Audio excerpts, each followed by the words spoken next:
Gims, Ninho, L2B, notre invité a fait briller chacun de ses artistes. 29 ans, plus de 80 artistes habillés, une aiguille d'or et une conviction, la mode appartient à tout le monde. Aujourd'hui, dans Omen, le podcast, notre invitée est Jenna Mouklier. Elle ne parle pas des artistes. Ce soir, elle parle d'elle. Bonjour Jenna. Bonjour. Merci d'être notre première invitée dans ce podcast. Comment est-ce que tu te présenterais en une phrase pour les personnes qui ne te connaissent pas? En une phrase? C'est une bonne question. Comment je me présente? Tout simplement comme créatrice de mode.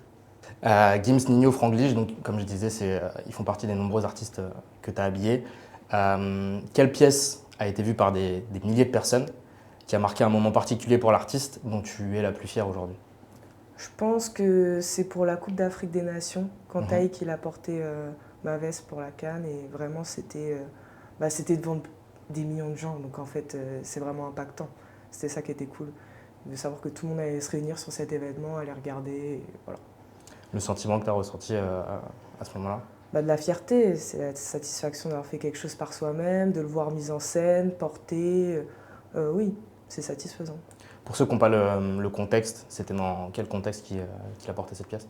Alors c'est tout simplement son styliste, Yous, qui me contacte. J'ai un showroom chez moi, ils viennent, ils empruntent des pièces, ils essayent.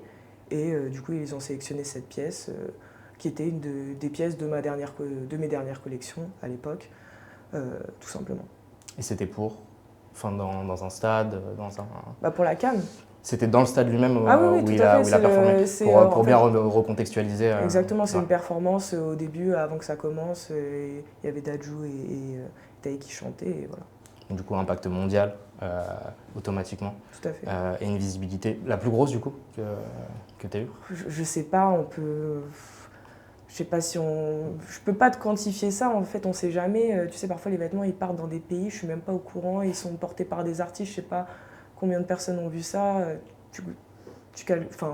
Parfois, tu calcules pas l'impact forcément que ça. Donc, du coup, des grands stades, des grands événements, des clips, pour des particuliers aussi. Le processus de création, est-ce qu'il est pareil pour tout? Non, pas du tout, ça dépend. Pour de la scène, c'est pas du tout pareil que si tu veux un vêtement pour tous les jours. Pour de la scène, il faut que ton vêtement il soit 2 fois plus résistant, parce que les gens, la plupart des artistes, ils dansent, ils bougent sur scène, donc il faut qu'ils soient à l'aise dedans, il ne faut pas qu'il y ait une couture qui craque en plein milieu devant les caméras, devant tout le monde. Bien sûr. Imagine la couture du pantalon qui se déchire. Catastrophe, déjà, même pour moi, derrière, mon image de marque, derrière, catastrophe. C'est pas le même impact. C'est-à-dire quand tu imagines un stade, un clip, est-ce que tu as une échelle, on va dire, dans le processus créatif pour mettre en valeur la pièce, ou est-ce que chaque pièce pour toi est mise en valeur au même niveau en fonction de l'event? Non, mais en fait, la pièce, elle est différente pour chaque artiste. Chaque personne est différente. C'est une pièce unique, faite pour une personne, pensée pour un événement, à un moment T, dans un contexte actuel. Parce que la mode, c'est aussi sociologique. Donc c'est en fonction de ce que tu vois, de l'actualité, de ce qui se passe autour de toi, des nouvelles tendances, et en fonction de ce que l'artiste a besoin sur le moment, avec son identité et sa direction artistique. Donc non, chaque pièce est différente. Il y a des pièces qui demandent plus de travail, d'autres moins aussi. Mais c'est aussi en fonction des budgets de chacun aussi. On va parler un petit peu plus de toi.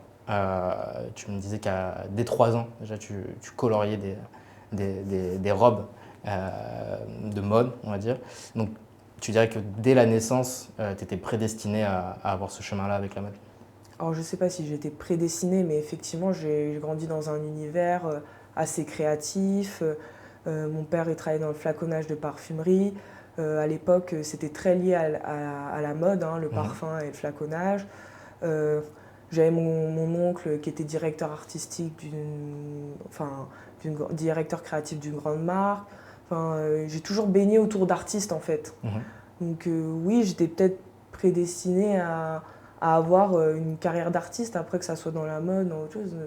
Je savais pas. Je savais que c'était dans la mode depuis mes 3 ans, mais je ne savais pas est-ce que ça allait se concrétiser, se réaliser. C'est un véritable, on va en parler, mais c'est un véritable fil conducteur sur tout le long de ta vie jusqu'ici. la mode. À 14 ans, déjà, tu ouvrais un blog où tu parlais de mode, de stylisme, qui était vu par plus d'1 million de personnes. Est-ce qu'à ce moment-là, tu réalisais un petit peu l'impact que ça avait? Pas du tout, je suis une gamine, je fais ça pour m'amuser, j'écris comme une gamine de mon âge, tout simplement. Et en fait, ça amuse plutôt le milieu, parce que c'est le regard d'une enfant, enfin d'une adolescente, sur le milieu, sur les collections d'haute couture. Ils se sont un peu amusés de ça et ils ont trouvé ça sympa. Donc c'est comme ça que j'ai commencé à être invitée au défilé.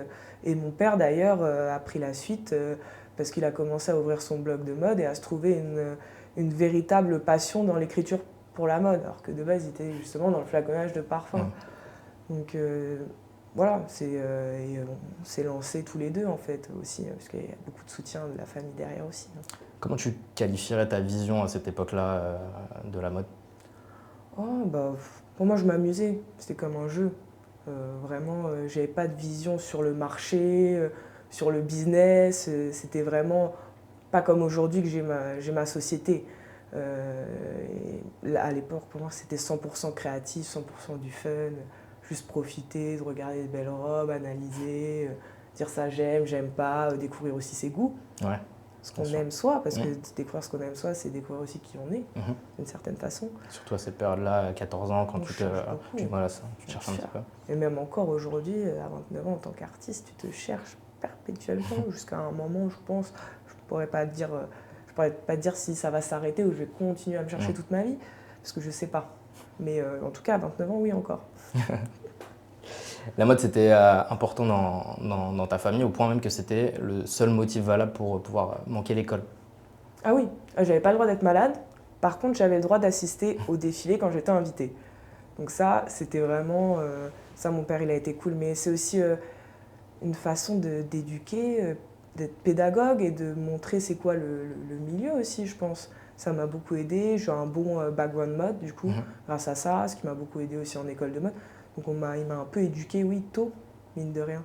Ça permet de développer ta fibre artistique. Exactement. Et de confirmer que je voulais vraiment faire ça. Parce que lui, son doute, c'était que, bon, je dis ça à 3 ans, je dis ça à 14 ans, mais peut-être que du jour au lendemain, je vais changer, je vais vouloir devenir dentiste, vétérinaire. Parce que aussi, il faut comprendre que les métiers de la création, c'est pas forcément ce que les parents ils veulent pour vous. Mes parents, ils auraient préféré que je sois avocate, que je sois médecin. Ah oui, parce que c'est une sécurité pour eux en tant que parents. Donc artistes, ils savent que c'est des métiers pas faciles. Donc il avait un peu cet espoir que j'abandonne un petit peu cette idée, même s'il m'a toujours poussé et qu'il y croit. Il y croit plus que moi même. Donc c'est ça qui est assez paradoxal. Aujourd'hui encore, il t'accompagne, il te suit? Bien sûr. Premier fan, premier à critiquer, premier à me dire là ça va pas, là ta couture c'est pas bon, il faut que tu refasses, ça c'est bien mais t'as pas assez posté cette semaine, faut qu'on te voit plus. Il est toujours derrière mais il est toujours très admiratif mais il me le dit pas. J'écoutais dans l'un des posts que tu as fait, tu disais il est même derrière la caméra à filmer à certains moments. Oui. Non, bien sûr, il est tout le temps là. C'est le plus impliqué, même parfois il prend des initiatives. On s'engueule sur ça parce que c'est pas forcément ce que j'imagine et tout, mais il est investi à fond. Ouais. Ça, j'ai mon soutien, ma mère, mon père, c'est grâce à eux aussi que je poursuis. Parce que parfois c'est pas facile.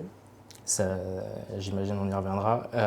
Entre 14 ans et 19 ans, près de 500 défilés couverts pour ton blog, c'est quand même un rythme intense.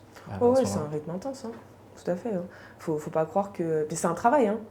Les journalistes, ils font ça toute la journée. Ils enchaînent tous les défilés. C'est pas ils assistent à un défilé comme une cliente ou un influenceur une fois de temps en temps. C'est toute la journée. Il faut écrire sur tous les défilés. Il faut avoir de l'inspiration parce que quand un défilé, vous le trouvez pas beau, bah, vous n'avez pas forcément d'inspiration. Et vous n'avez pas aussi, quand vous avez beaucoup de visibilité derrière, vous n'avez pas envie de tuer une marque. C'est pas le but non plus en fait. Donc faut pas être... voilà. Mais quand il n'y a rien à dire, parfois c'est compliqué. Ouais. Puis un jour, il fait trop chaud et là on perd un peu... C'est là où tu vas en venir. Je n'ai pas compris. Ah oui, au show de Julien Fournier. Julien Fournier, créateur de haute couture. Un de ses premiers shows, on est invité. Et mon père, bon, il était assis, moi j'étais en standing. Standing, c'est quand tu es debout derrière les places assises. Et en plus, j'étais avec ma cousine ce jour-là. Je sais pas pourquoi. Et elle se retrouve à côté de moi, par hasard, voilà. Et en fait, donc on se met à côté et tout. Et on avait fait 5 ou 6 défilés dans la journée. J'étais KO, il faisait chaud. Une chaleur infernale. Et non, encore là, ça va. Ouais. Non, c'était en pleine canicule, Ok, tout d'accord. ça. C'est une chaleur. Bah, bam, je m'évanouis. Je tombe devant le premier rang, qui était juste devant moi. Et en fait, du coup, bah, je tombe par-dessus le banc. Du coup, je tombe en plein milieu du passage des mannequins.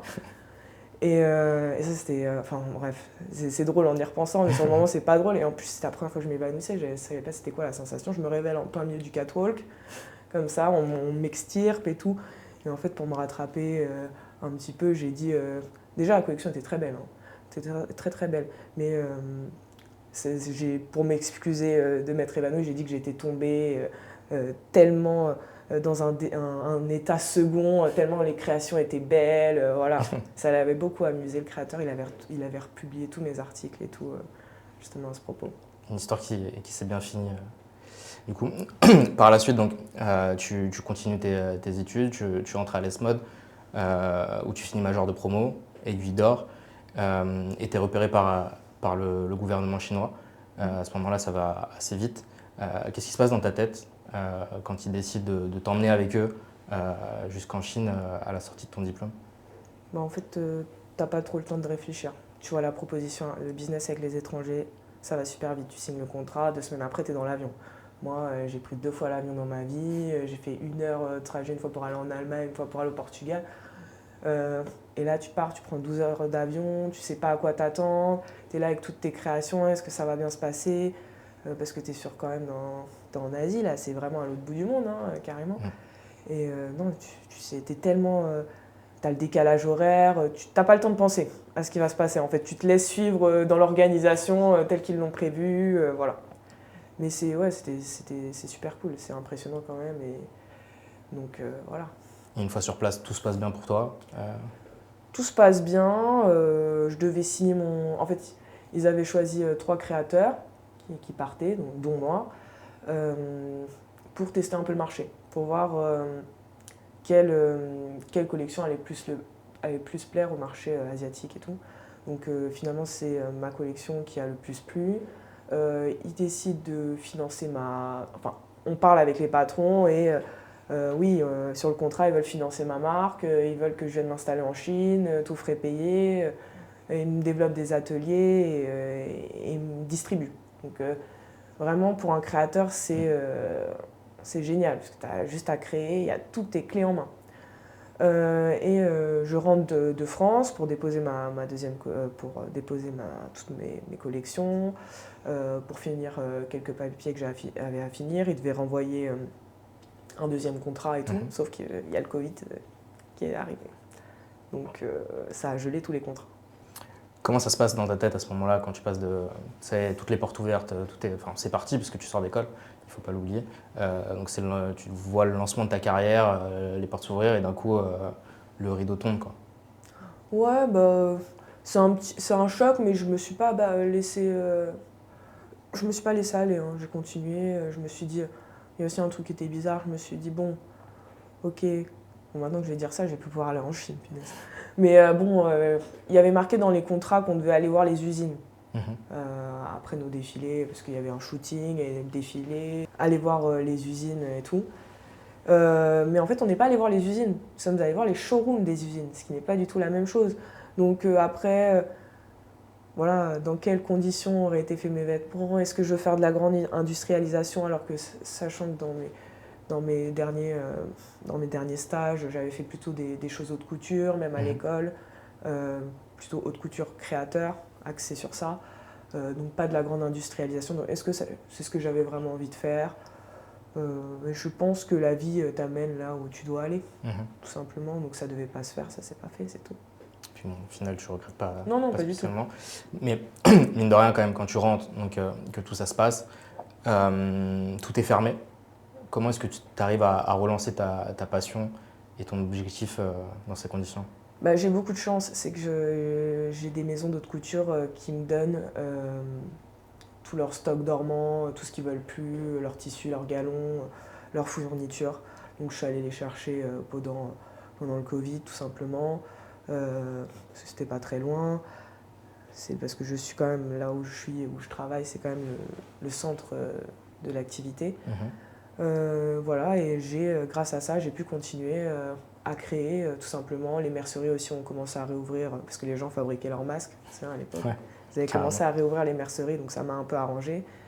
Et voilà, et j'ai créé pendant 2 ans, jusqu'à la fin du Covid, où là a débuté une nouvelle aventure. c'est ça, on allait venir. Cette nouvelle aventure, elle commence avec Franglish. Tout à fait. Sa styliste Yasmine. qui vient te voir. À ce moment-là, j'imagine que tu ne savais pas que ça allait faire un véritable basculement dans ta carrière. Pas du tout. Alors là, déjà, il y a une styliste, il y a de la musique, Yasmine, qui me contacte, très gentille, qui me dit oui, je veux venir faire tes pièces. Donc, elle prend une pièce, tout simplement, dans mon showroom, là où j'avais toutes les pièces en fait, que j'avais réalisées pendant le Covid, tout simplement. Donc j'avais réussi à réaliser pas mal de pièces pour en faire justement un petit showroom et tout. Elle vient, elle sélectionne des pièces et elle me place dans le clip. Et là, tous les stylistes, après, des différents artistes, ça s'enchaîne, ça s'enchaîne, ça s'enchaîne. C'est combien de temps? Enfin, c'est combien d'artistes en 1 an, on va dire, grosso modo? En 1 an? C'est plus. En 1 an, c'est une vingtaine d'artistes, 25, 25, je pense. Ouais, ça va hyper vite. Ouais. Et pour toi, elle est évidente cette filiation entre le milieu du hip-hop et la mode? Alors, pas du tout, parce que. Alors, déjà, c'est pas que le milieu du hip-hop, parce que comme j'ai une artiste, par exemple, Lynn, qui est de la variété française. J'ai aussi des mecs qui font du jazz. Il y a plein de choses, en fait. Il y a du rap, il y a plein de choses. Pardon, attends, c'était quoi la question? La question, c'est est-ce que la filiation est évidente, selon toi, entre ces milieux-là? La mode, la musique? Alors, il y a quelque chose qui était drôle, une anecdote que je vais te raconter. Mon frère, c'est mon fan numéro 1 aussi. Mon frère, j'ai pas grandi avec lui, il habite en Allemagne.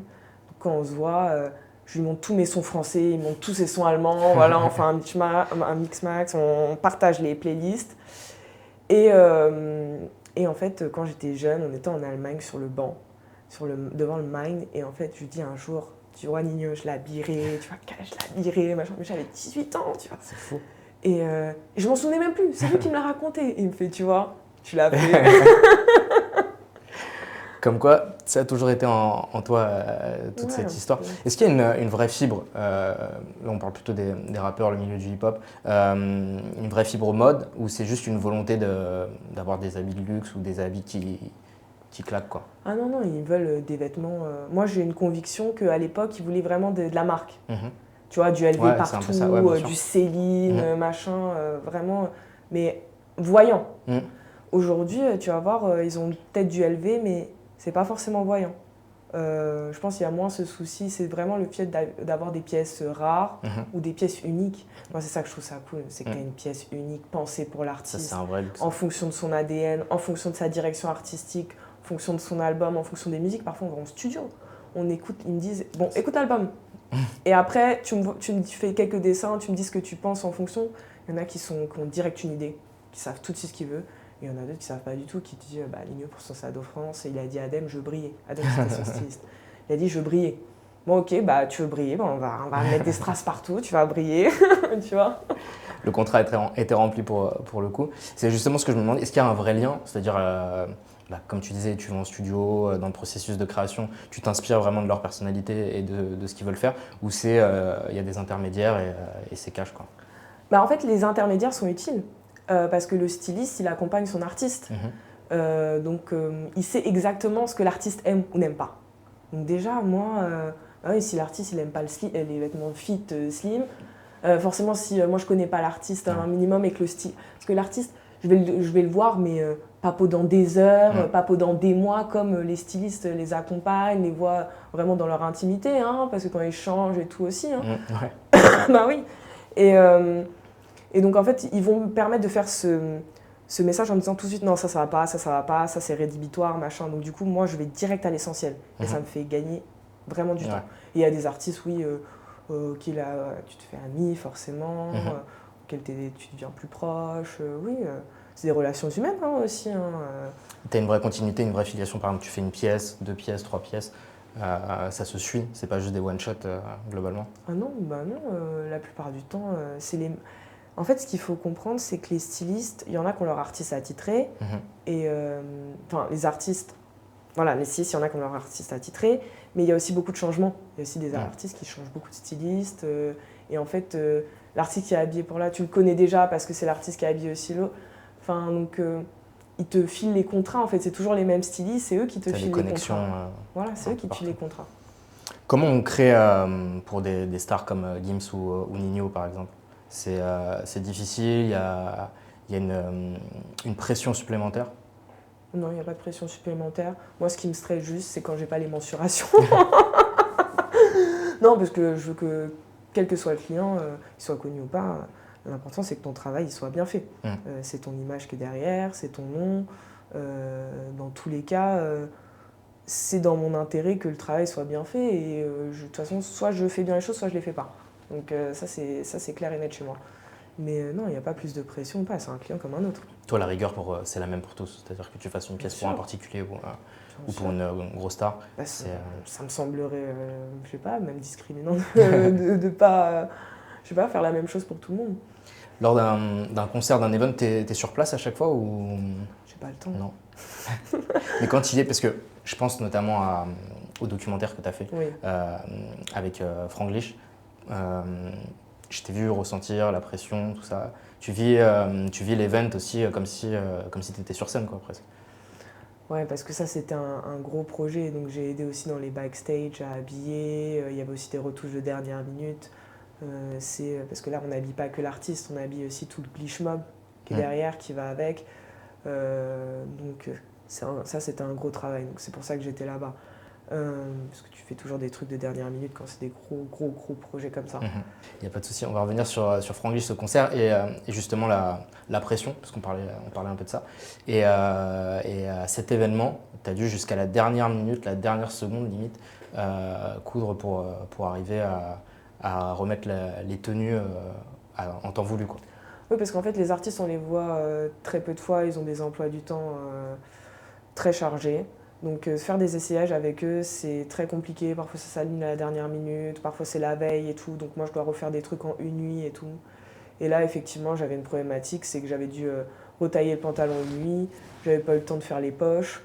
Donc j'ai condamné les poches. Mais en fait ils voulaient absolument les poches. Donc tu vois, c'est pour ça que parfois tu dois vraiment être là. Mais parfois quand tu travailles sur des artistes et que tu les connais bien, au bout d'un moment il y a plus forcément c'est plus forcément nécessaire que tu sois là.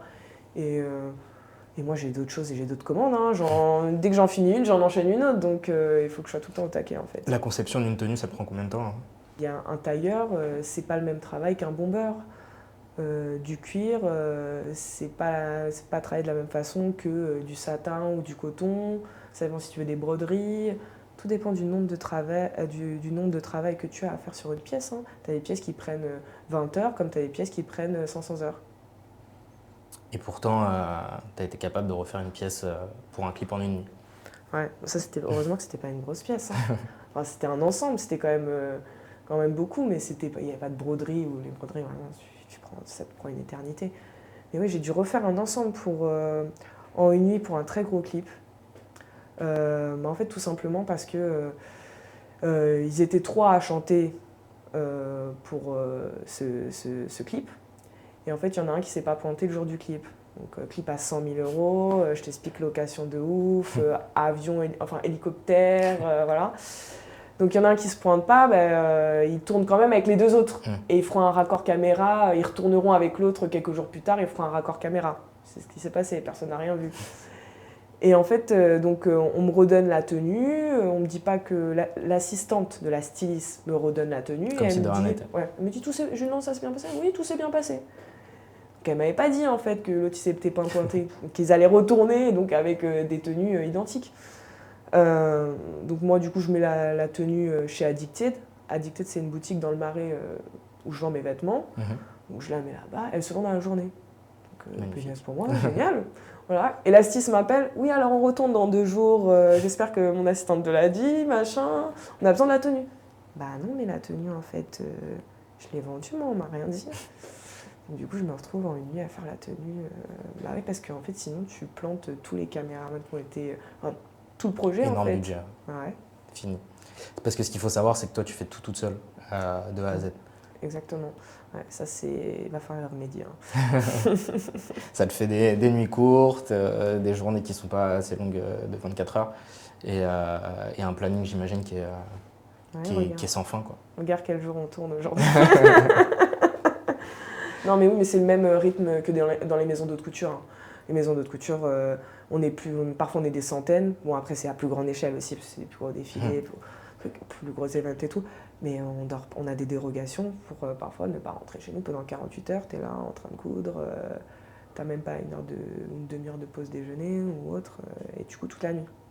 Et des fois, quand tu regardes ton calendrier, ton emploi du temps, tu te dis, est-ce qu'il y a des fois, tu dis, ouais, là, ça va être très compliqué de tenir les délais du fait que tu sois seul? Ouais, bah déjà là, tout de suite, à cet instant. Au moment où on est en train d'échanger, Au moment où on est en le train temps qui d'échanger, j'ai une tenue pour demain soir, une tenue à envoyer après-demain. Ouais, c'est non-stop. Et j'enchaîne encore avec une tenue qui doit sortir, tu vois, pour vendredi pour la Cigale. Donc c'est cardio. c'est costaud. Aujourd'hui, à 29 ans, avec tout ce que tu as fait, tu as réussi à avoir la légitimité, le talent, les artistes. Et pourtant, tu mets beaucoup les autres en avant, plus que le rendu de ton travail. Pourquoi est-ce que tu n'arrives pas à plus te mettre sur le devant de la scène, on va dire? Ah, c'est difficile. Déjà, alors, je suis une timide maladif. Ça se voit pas. Ouais, je sais, ça, mais parce que j'ai travaillé dessus. Mais à l'école, moi, les profs me disaient, ouais, m'interroger Jenna. Moi, je devenais rouge comme une tomate. Et tous les autres disaient, pourquoi t'es rouge comme ça? Tout se voyait sur mon visage, en fait. Donc, non, je suis vraiment très timide et c'est difficile hein, de se mettre en avant, de se voir. Non, je trouve que c'est pas un exercice facile même de parler hein, comme ça, avec toi, à la caméra Tu et es à l'aise tout. jusqu'ici. Hein, toi, Ouais, j'essaye, mais je sais pas si j'ai dit trop de... J'espère que j'ai pas dit trop de bêtises. Non, j'ai rien noté. Mais c'est pas facile, c'est pas un exercice facile, c'est difficile.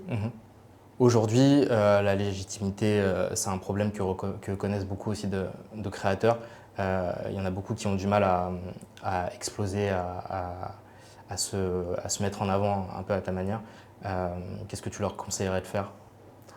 Mais même moi, hein, c'est difficile pour moi, mais il faut se lancer. De toute façon, si tu te lances pas, t'essayes pas des choses, tu testes pas. Alors peut-être qu'il y en a qu'on le... Moi, quand j'étais jeune, j'avais peur du regard des autres, hein, clairement. Aujourd'hui, à 29 ans, beaucoup moins, hein, pas du tout. Hein. Je m'en fiche, hein, je fais ma vie toute seule, mon appart, je fais mes créations, moi tout roule pour moi. Hein. Mais c'est vrai que ouais, faut se lancer, c'est pas facile en fait. Mais si tu tentes rien, bah t'as rien en fait aussi. Et voilà. Carrément, parce que la mode, bah, du coup, c'est un peu se mettre à nu, montrer son art. Et il y en a beaucoup enfin du moins, peut-être que tu en connais justement, qui par pudeur ou qui n'ont pas osé aller assez loin et qui du coup gâchent entre guillemets leur visibilité ou leur talent qui passe inaperçu, quoi. En fait, il y a tellement de gens qui sont talentueux, mais des gens même plus talentueux que moi, vraiment. J'en ai vu tellement, que ce soit en école de mode, j'en ai rencontré même sur Insta. Il y a tellement de gens talentueux, mais pourquoi ces gens-là, on les aide pas en fait? Pourquoi je sais pas, il y a des financements pourtant, enfin, ils passent où ces financements à chaque fois? Pourquoi on les aide pas? Pourquoi on les soutient pas? Pourquoi on les encadre pas? C'est compliqué, nous on est juste créateurs, on sort d'école de mode, on est juste styliste, modéliste, créateur de mode. On n'est pas comptable, je suis pas marketeur, enfin je fais pas de marketing. Tout ça, c'est même le site internet, tu vois, faire ton site internet. Et en fait, tu fais un peu tout. Et tu vois, on n'est pas accompagné sur tout ça en fait, même à l'école. Hein, tout simplement. Après, je pense pas que c'est la faute de l'école parce qu'il y a déjà suffisamment de choses à savoir en production et tout. Mais non, bah après, c'est plus facile aussi je pense que ça sera plus facile pour les prochaines générations parce qu'ils seront vraiment nés. Ils sont adaptés au réseau. Ouais, au réseau. Après, il y aura toujours des réseaux qui évolueront. Moi, ma génération, c'était plus Instagram. La génération maintenant, c'est plus TikTok. Ouais, je m'y suis mis. Il y a maintenant plus d'abonnés sur TikTok que sur Instagram. Ça va vite. Mais oui, ça va vite, mais c'est pas facile de comprendre l'application et tout quand t'es pas oui, bah, je prends un peu d'âge, quoi. Sur ça, je me rends compte que oui, il faut que je me mette à chaque fois à jour et tout, sinon, c'est pas possible. Est-ce qu'on a un peu l'impression que le milieu de la mode, c'est une sorte de case qui a un peu du mal à s'ouvrir. Comment est-ce qu'on fait pour l'ouvrir, tout simplement? Comment on fait pour, tu veux dire, pour entrer dans ce milieu et tout? Ouais, pour casser les codes, c'est-à-dire favoriser l'émergence de nouveaux talents et casser l'arc Déjà, habituel, quoi. Le problème des créateurs, c'est toujours le même problème, que ça soit il y a 50 ans ou que ça soit maintenant. On est tous, de notre côté, en train de créer, chacun de son côté. On a tellement de taf, on est tellement absorbé par ça. Et parfois, je pense que l'union fait la force et qu'on devrait, justement, nous tous ensemble, parce que quand tu es face à des grands groupes, comme Kering, Richemont, LVMH, on est tout petits. Il n'y a que l'union qui peut faire la force, qu'on se regroupe entre nous, qu'on s'aide, qu'on se partage nos connaissances et tout. C'est ça qui fera que aussi, on pourra avancer aussi. Parce qu'aujourd'hui, il y a, on va dire, un peu deux strates, les grosses maisons très connues et les créateurs qui essayent de s'en sortir, les créateurs moyens, on va dire. Est-ce qu'il y a un moyen où on peut les réconcilier, faire en sorte de créer un pont entre à l'époque, tu avais quelque chose qui était génial. Donc c'était quand Chirac était maire de Paris. En fait, tu avais un dîner une fois par an à la mairie où en fait, les petits créateurs rencontraient les grandes maisons. Et donc du coup, ça permettait à plein de créateurs, c'est comme ça que plein de créateurs de l'ancienne génération sont devenus connus, en fait, tout simplement. Okay. Parce qu'il n'y a pas de connexion aussi, en fait. Non, il n'y a pas de connexion, en fait. Et chacun est, comme je te dis, de son côté, voilà. Et si je te disais demain qu'on part avec une caméra, qu'on part à la rencontre de jeunes créateurs, peut-être que tu pourrais aussi nous ouvrir ton carnet d'adresse pour aller tourner quelques trucs avec eux et mettre leur talent en lumière et tout. Tu serais partante pour ce genre d'initiative? Bien sûr, tout à fait. Bah, moi, c'était l'idée avec le documentaire qu'on avait fait. Voilà, le documentaire, l'idée, c'était, bon, alors, le premier épisode, se faire ça en plusieurs épisodes. Le problème, c'est qu'il faut le produire, il faut le financer. Ça, c'est encore un autre problème. C'est pas mon métier. Tu vois, moi, je me suis lancée dedans et pourtant, pour quelqu'un, on sait pas le métier, tu as vu, c'était très quali. C'était plutôt quali. Ils sont bons aussi, les réalisateurs, les monteurs derrière. Et du coup, le documentaire, l'idée, c'est de présenter un créateur différent à chaque épisode avec un styliste différent pour mettre vraiment en avant le travail. Oui, t'as aucune. Je trouve qu'on ne montre pas assez le travail qu'il y a derrière. Et en plus, je trouve ça hyper intéressant, en fait. Et je pense que ça intéresserait vraiment les gens. Parce qu'en plus, les créateurs, c'est tous des personnalités affirmées, assez fortes, qui ont une histoire souvent à raconter et qui est pertinente. Oui, bien sûr, non, mais chacun a son univers et en fait, tu les découvres un peu comme ça. En fait, c'est par la création qu'on nous découvre. Carrément. Moi, je suis pas toujours bonne à faire des textes dans les mots ou parfois même à exprimer mon travail. Je préfère que ça parle de lui-même. Enfin, c'est aussi, oui, c'est notre personnalité, c'est nous. Hein. Moi, quand je vois une pièce, c'est une part de moi que je vois. C'est mon bébé, hein. C'est mon bébé, vraiment. Donc, et parfois, c'est pas facile. Hein. Tu te dis, non, celle-ci, je veux pas la vendre. non, celle-ci, je la garde pour moi. T'as hésité des fois, une fois, de dire... Bien sûr, il y en a même que je veux pas vendre encore. Impossible. T'es pas prête? Je suis pas prête. Il y a un jour, je serai prête, mais là, je suis pas prête pour tout. Quoi. Faut travailler dessus un petit peu. Ouais, non, et il y a aussi des pièces, j'ai envie de les garder en archive. Ouais, il y a des pièces, elles ont fait tellement des grosses scènes ou autres, tu te dis, ouais, je les garde. Il y a même des artistes qui, après ma création, comme ils savent qu'ils vont pas forcément la reporter parce que c'était pour le concert et tout, ils l'encadrent, ils la mettent dans les bureaux et tout, c'est trop cool. C'est une belle reconnaissance. Ouais, c'est super. Ouais, mais ça veut dire que c'est comme un tableau. Ouais. Tu vois, ils prennent vraiment ça pour de l'art en fait. Bah, c'est ce que c'est. Ouais, de ouf. Là maintenant, si on profite un petit peu de cet instant pour mettre en lumière un créateur qui te vient en tête tout de suite. Oh bah, il y en a plein. Oh, je peux pas faire ça. Faut en choisir. Allez. Deux, vas-y, au moins deux. Alors, il y a HV Atelier, j'adore, il est trop fort. Vraiment, c'est Henri, il est trop fort. Il a vraiment un savoir-faire de dingue. Il fait les vêtements pour Salif, c'est lui qui danse là comme Michael Jackson un peu. Voilà, il fait des vêtements pour lui. Et il y a aussi Yasmine, la styliste justement dont je te parlais tout à l'heure, avec qui j'ai fait le documentaire, qui a monté sa marque de pantalons. Alors, elle fait que des pantalons et tout. C'est une marque de pièces unies, enfin, un modèle. Ok. Genre, voilà. Et ils sont et vraiment pour une styliste et tout, c'est vachement bien ce qu'elle fait. Elle est faite au Maroc et tout. Il y a vraie matière et tout. C'est top. Mais il y en a plein. Il y en a Bon, plein. un troisième, si tu veux, pour la route. Ah, il y en a plein. Il y en a un que j'aime bien aussi. C'est Théo Galbert. Théo Ok. Galbert, il fait des pièces. Même Taiga, il a porté une de ses pièces. Ok. Enfin, ouais, il fait vraiment des pièces avec du cuir, même de croco.